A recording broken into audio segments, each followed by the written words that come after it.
This is Lisa from Mobile Tech Review, and today we're going to look at an HP Ultrabook. We don't get so many in for a review. HP's review programs have been kind of slim for the past year, but we're glad we got this one in finally. This is the HP Spectre 13, and I know a lot of you have asked for it.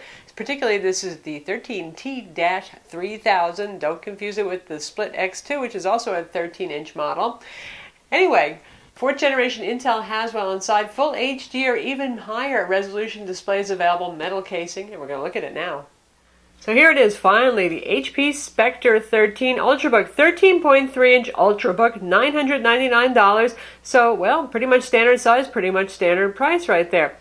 One thing you're going to notice that's a little different, or a lot different, is look at the size of this trackpad, right? Very large, very wide. That's because they have their control zone thing going on. Now, HP was kind of afraid that people would not know how to use a Windows 8 trackpad here with, on the sides of your display. You can bring in the charms menu here, the multitasking. So they created this separate zones here for more than anything else, it's psychological separation for you. So once you've opened up the charms menu, still from swiping in like that, you can navigate up and down just by moving in this area here. It has a rougher texture, you'll feel it. Manufacturers take tries with some new feature to see if it's going to be really popular. I don't think this one's going to set the world on fire, but it's not horrible either. It is a good old Synaptics trackpad. They make good trackpads here. This one's pretty fast surface right here. There's not much roughness or resistance. I'd almost like a little bit more resistance, but that's a very minor complaint there. So there you have the one unusual feature. Now, taking a look around the laptop, as you can probably tell, this is genuine, real metal right here. So it's very nice looking. Champagne interior, they call it. I think it's a little bit paler than champagne. It's not super duper kind of yellowy as champagne goes. And here we have a nice big sturdy hinge.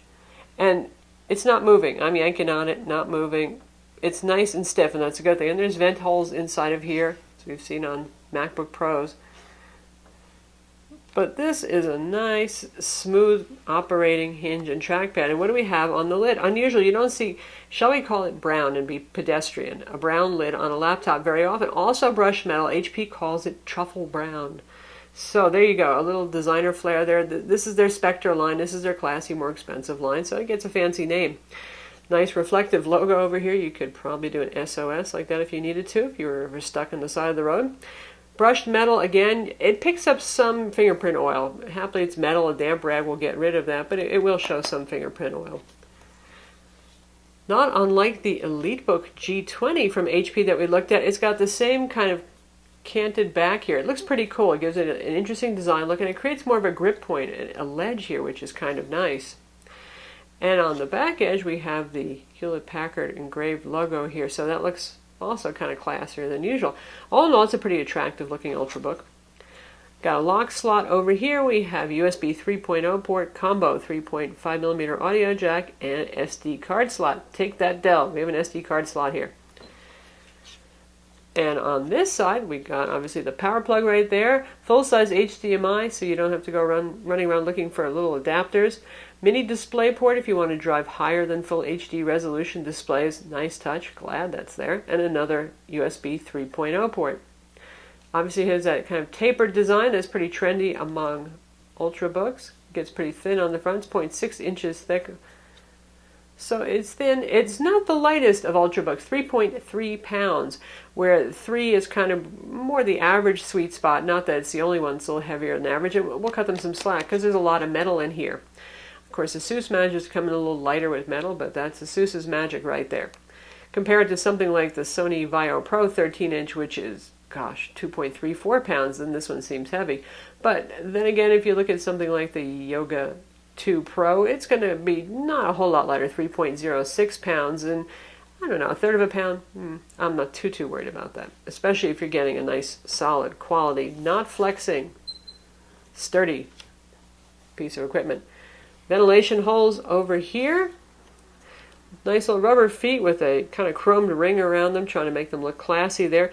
Really minuscule little Torx screws hold the bottom on here. HP doesn't really intend you to open this up and upgrade it. Of course, like all laptops except for some high-end gaming laptops, the CPU is soldered on. In this case, the RAM is soldered on too. You can get it with 4 or 8 gigs of DDR3 RAM.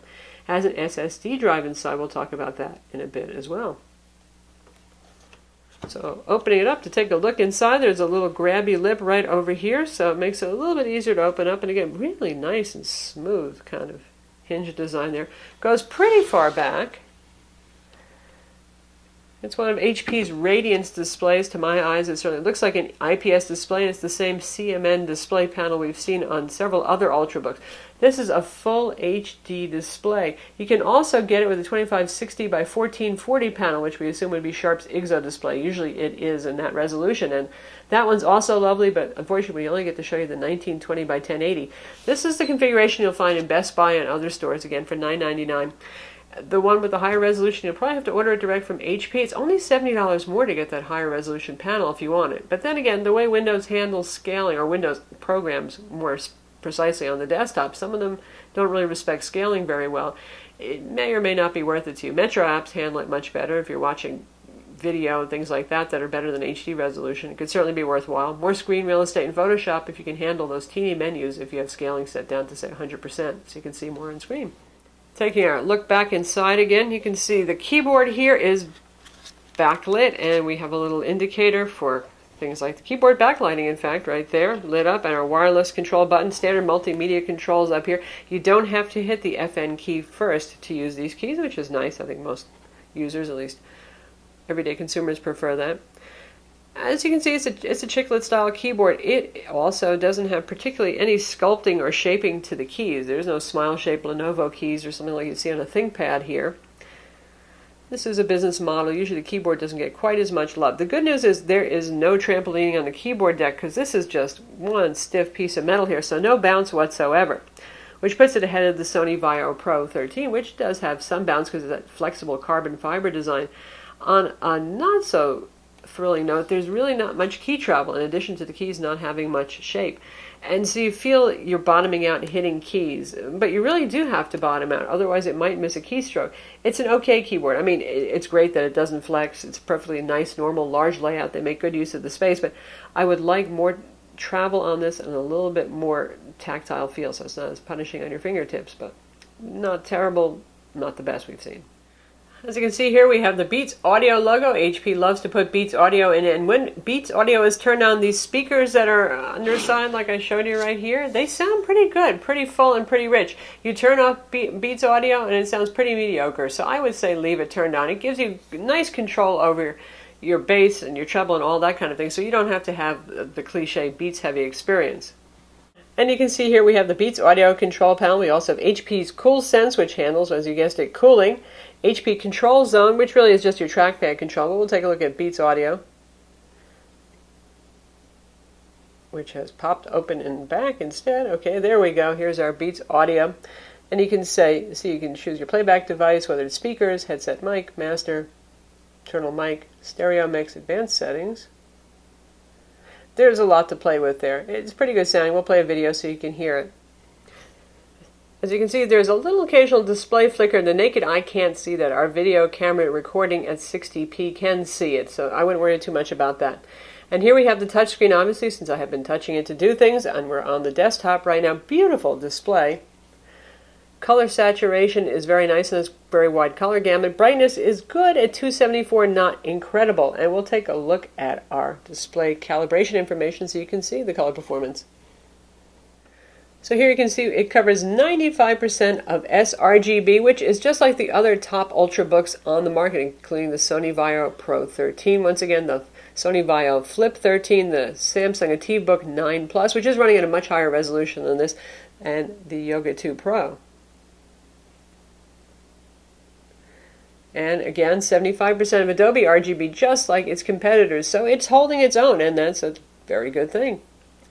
Now, what do you get for your $9.99? You get the usual Core i5-4200U dual-core Ultrabook CPU, 4 gigs of DDR3 RAM, and 128 gig SSD. Also, Intel Wi-Fi 7260AC, which is a very good wireless adapter, which has Bluetooth as well.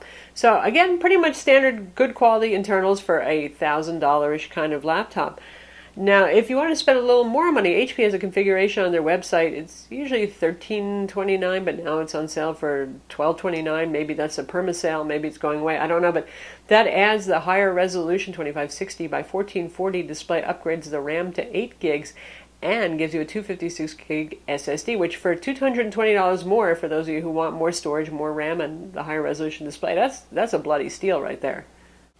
HP does not have a Core i7. Sorry for those of you who want the Core i7, but you know what? Honestly, there's just not so much difference between the Core i5 and Core i7 among Ultrabook CPUs in the Ivy Bridge and now the Haswell generation. I really wouldn't worry about that too much, but more RAM is nice, and again, RAM is soldered on, so that's important. If you want it, order it with it in the first place.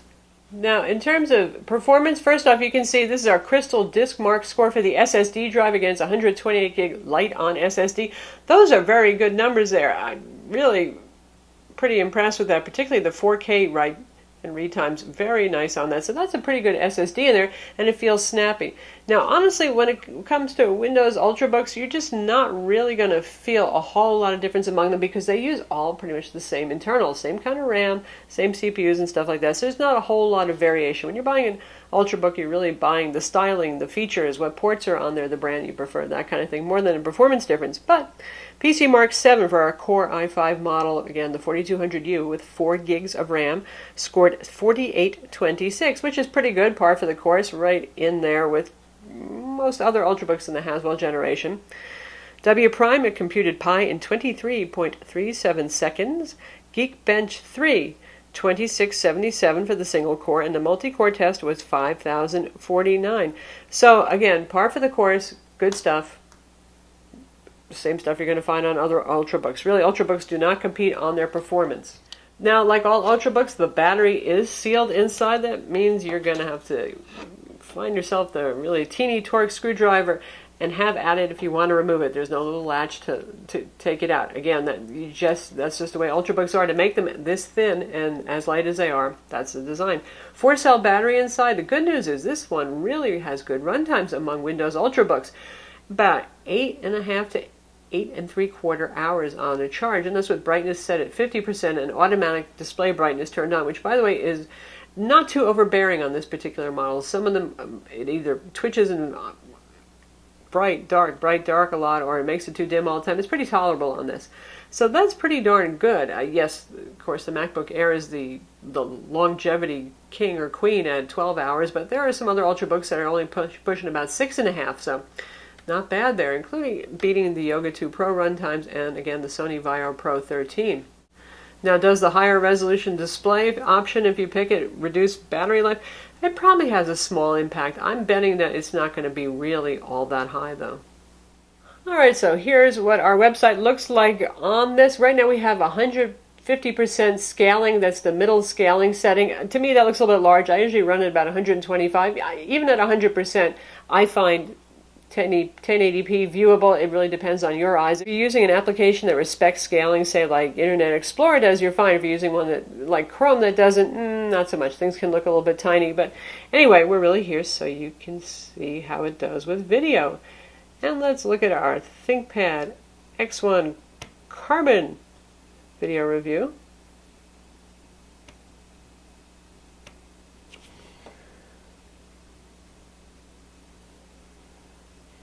And let's check our speaker volume so you can see where that's at. And we are at 70%. This is Lisa from Mobile Tech Review, and finally, a lot of you have been asking for this. We're going to look at the 2014 refresh of the Lenovo X1 Carbon. This is a ThinkPad product. The thinnest, lightest, 3 pounds or less. So there you have it. It is looking good, at sounding very good too. And again, this has dual band Wi-Fi AC. We're actually running on an 802.11n network right now, but we have not had any problems with wireless reception or throughput on the laptop. In terms of software bundle, HP was nice. They didn't put a lot of bloat on there, but they put a couple of useful things. For those of you who like McAfee, you actually get a year. It's not one of those, here's your 30-day trial, and we're going to nag you at every chance we get. to actually, pay for it. It will, however, nag you to register and set it up. But beyond that, at least you get a year of it if you want to use it. Down here you can see this little icon. You get Adobe Lightroom, and that's pretty cool too. Lightroom 5 is on here for those who want to catalog and edit your images. And I think people who are looking at higher quality display laptops just might have an interest in, photography management. Also, you get Box on here, and it gives you some free extra storage. So not bad there. And like I said, otherwise, really not junk on here. You get HP's management tool for checking for updates and taking care of your PC. And that's what that looks right here. So it's pretty straightforward stuff, and if it finds drivers updates, it can tell you about it, and you can even set it to automatically install all driver updates if you don't really want to have to think about it so much. So good job there. So how does this stand up among other Ultrabooks on the market? It's pretty hard to stand out. There's so many nice ones right now at this price point. I would say that there's a lot of value for the money for those of you who want the higher resolution display. The 2550 by 1440 panel, this is going to come in a lot cheaper. At only $70 additional, so you're talking $1,070. You can have a higher resolution screen. Now, it's not the only budget high-res laptop. Obviously, the Yoga 2 Pro is around $999 as well. Gets you the same stuff, but Yoga 2 Pro doesn't have this really nice metal chassis here and build quality. So getting those things together is pretty attractive. And there's the Asus ZenBook UX301 LA, which comes in a variety of configurations. All of them are more expensive than this, also sporting that high resolution display. So I would say that HP is kind of going for actually the value leader among metal chassis, high quality laptops with pretty good components inside, fast SSD drive, Synaptics trackpad, dual band, Intel wireless AC. It's good stuff in here. So that's the HP Spectre 13. It's available now. Again, starts at $999, and it's a very solid Ultrabook for the price. I mean, literally, it's solid. It's sturdy. Also, the features are very competitive with other models there for your basic mainstream Ultrabook in this price category. I'm Lisa from Mobile Tech Review. Be sure to visit our website for the full written review, and don't forget to subscribe to our YouTube channel.